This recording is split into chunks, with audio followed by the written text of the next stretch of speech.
Minister of Israel is welcome to speak in the United States, obviously, and we have a closer relationship with Israel right now in terms of security than at any time in history. I was reviewing the record the other day. We have intervened on Israel's behalf in the last 2 years more than a couple of hundred times in over 75 different fora in order to protect Israel. Secretary of State John Kerry on ABC's This Week yesterday trying to ease tensions between the U.S. and Israel as we welcome you into America's Forum for this Monday morning with Miranda Khan, J.D. Hayworth. You can always tell it's Monday, right? Well, this as Israeli Prime Minister Benjamin Netanyahu arrived, as we just mentioned in the Newsmax Now update, in the United States yesterday for his much-anticipated speech before Congress tomorrow, with reports now saying he'll ask Congress to delay that nuclear deal with Iran. And, of course, keep sanctions on Iran.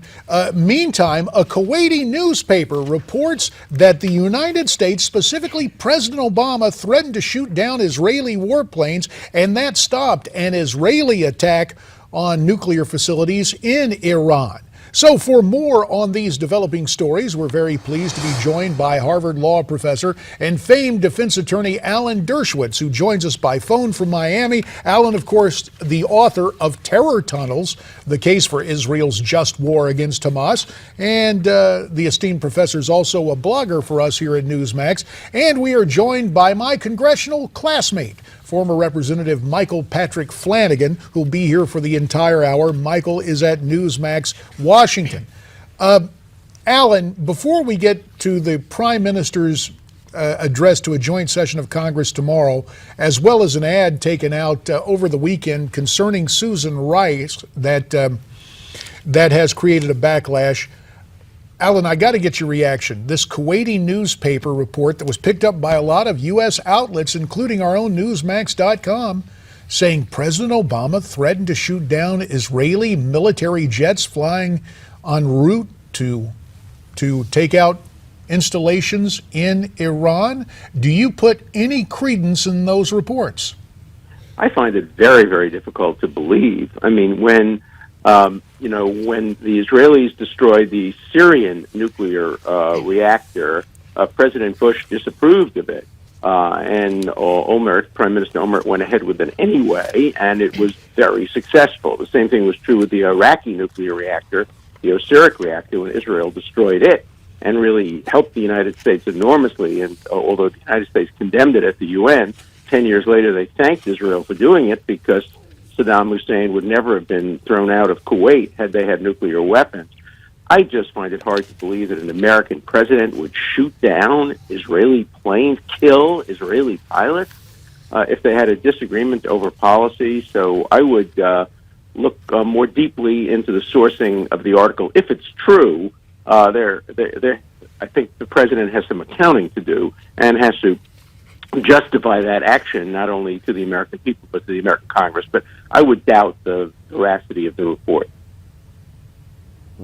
Alan, I have kind of a two-part question here. If you think about what Kerry said this morning in his two sound bites we offered here, one was he didn't want a political football to be made out of our relations here, and the other, he cataloged some laundry list of things that we theoretically have done for Israel. My thoughts on that are isn't the proof in the pudding our healthy relationship with Israel kind of in the hands of the Israeli government? If they say it's going well, it's going well. If they don't say it's going well, it's not going well. And secondly, I think Kerry's first comments about the political football probably are the most telling ones, in that, the Obama administration is really only focused on elections, on Republicans, on power here in Washington, and they merely want to talk about Israel in those regards, in those terms, and that's why Netanyahu's visit has him upset, not because of some foreign policy issues, but because of domestic political issues. And Alan, about a minute to respond here. There are two reasons why the Obama administration is upset. It's not that he is talking to Congress, is what he's going to say. He's going to disagree with the American president's policy. When David Cameron spoke to the Senate at the request of the president, the Prime Minister of England, they were thrilled because he was parroting the president's position on sanctions. And second, I think Kerry is right that the relationship between Israel and the United States militarily and strategically is very, very strong. because Israel provides as much help to the United States as the United States provides to Israel. Israel has far better spies on the ground in Iran. The United States has better birds in the air, but it's a mutual relationship. Israel is the only country in the Middle East that the United States can count on to be a permanent ally forever, no matter who gets elected. Nobody can say that about Egypt or Jordan or Kuwait or Saudi Arabia or any of the other dictatorships in the Middle East. When we come back, talk about Prime Minister Netanyahu, not in front of Congress, but today at AIPAC. Alan and Michael, stay with us, and we're coming right back. What I do wonder is why the White House feels threatened, because the Congress wants to support Israel and wants to hear what a trusted ally has to say. And it's been, frankly, remarkable to me to the extent to which, over the last 5 or 6 weeks, the White House has attacked the Prime Minister, attacked me, for wanting to hear from one of our closest allies. House Speaker John Boehner there on Face the Nation from CBS News yesterday, defending his invitation to Israeli Prime Minister Benjamin Netanyahu to speak tomorrow to a joint session of Congress. Meantime, an ad was taken out Saturday in the New York Times by an advocate and friend of Israel that has some folks upset. The ad said that National Security Advisor Susan Rice has a blind spot, and that blind spot is genocide. Does this have any relationship or is effect at all on this fragile relationship between the U.S. and Israel? Let's continue the conversation now with Harvard Law professor Alan Dershowitz and former Congressman Michael Patrick Flanagan. Alan, first to the ad. Is it a big deal? Well, I wish the ad had just focused on the Netanyahu speech and had urged all members of Congress to perform their constitutional duty and come and listen. Remember that when the president invites somebody to the White House, he doesn't have to check with Congress. The presidency and Congress are co-equal branches of government. You know, we tend to live in an age where we think the presidency is more important constitutionally than Congress. That's not what the framers said.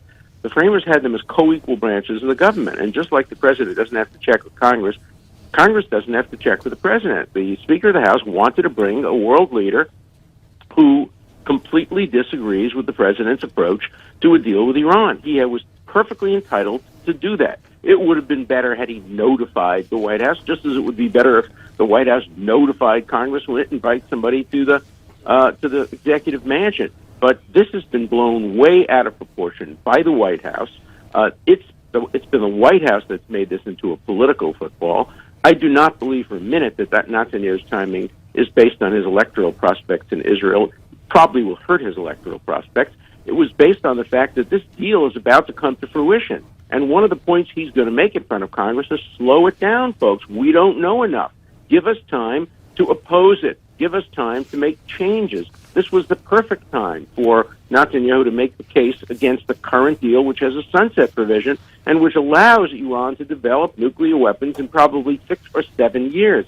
It's a bad deal. The president's wrong on this one. The president, for whom I voted twice, is wrong on this one, and Prime Minister Netanyahu is right on this one, and the Congress ought to listen to him. Alan, you say that the White House is wrong. There is, and we see the page from Newsmax.com, our parent website, as we continue the conversation. But over at the White House website, whitehouse.gov, there's a piece that was posted, 5 things you need to know about the U.S.-Israel relationship under President Obama. Basically now, does the White House recognize its misstep and is just involved in damage control on this thing? Well, I would hope so. I would hope that the White House would be more welcoming of Prime Minister Netanyahu. John Kerry did a good job yesterday when he said, of course, the Prime Minister of Israel is always welcome. It would be good to have a phone call, maybe after the talk, maybe before the talk. I think it's very important to rebuild the relationship. And if the relationship is too important to let personalities or politics intrude, these are the only democracies that have any impact on the Middle East, Israel and the United States, and they have to work together against ISIS, against Iran, against the other regimes that are not democratic and don't have the interests of the United States at heart. Yeah, Alan, I think the relationship between the president and the prime minister, particularly those two men, I think is quite damaged. And I think the fact that a phone call has to be arranged between them is kind of dangerous and not quite appropriate. Those guys should have a much closer relationship, and it shouldn't be a Kerry-Netanyahu relationship. It should be an Obama-Netanyahu relationship, and I'm wondering why that isn't. Well, I agree with you, and the two men are both very tough. I actually spoke to both of them personally shortly after the first important visit, and they seem to have admired each other. They were both kind of tough-talking, no-nonsense guys, and there was a grudging admiration. I think it's grown worse over the years. Look, Israel always suffers at the end of the second term of elected presidents, no matter who they are, because the presidents feel that they have more freedom to act and more freedom to be tough. So that's always been a problem, but it's been much more exacerbated during the last 2 years of this administration, which is why Congress has a very important role to play. Congress must check and balance on foreign policy. And if this is a bad deal for America, for the world, for peace, and for Israel, Congress has an absolute obligation to say no to the president.